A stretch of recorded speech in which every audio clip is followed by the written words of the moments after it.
Les îles Kerguelen, parfois surnommées îles de la désolation, ont été découvertes le 12 février 1772 par le navigateur Yves-Joseph de Kerguelen de Trémarec.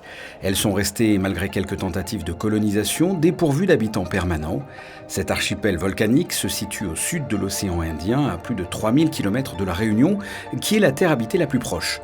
Les îles Kerguelen constituent l'un des 5 districts des terres australes et antarctiques françaises. Pour la France, les terres australes et antarctiques représentent 1/5 de son domaine maritime, qui est le second au monde juste après celui des États-Unis. Donc c'est un empire maritime dans lequel il y a toutes sortes de découvertes à faire, du point de vue scientifique par exemple. C'est d'ailleurs la plus grande réserve océanique du monde avec les îles Cook. Et puis sur Terre, puisqu'il y a des îles qui n'ont jamais pu être véritablement colonisées, valorisées, elles ne se prêtent pas du tout à l'agriculture, pas même à l'élevage, il y a en permanence des missions de recherche, des savants qui étudient aussi bien la météorologie, la zoologie, la faune, la flore, tout ce que l'on veut. C'est-à-dire que pour les scientifiques du monde entier, ces îles sont à la fois des conservatoires de la biodiversité et des champs d'études absolument passionnants.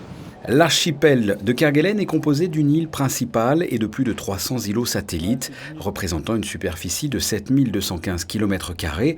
C'est donc la 3e plus grande île française. Parmi les 300 îles qui constituent cet archipel, les îles du Prince de Monaco, nommées ainsi par l'explorateur Raymond Rallier du Baty vers 1908 en l'honneur du prince Albert Ier.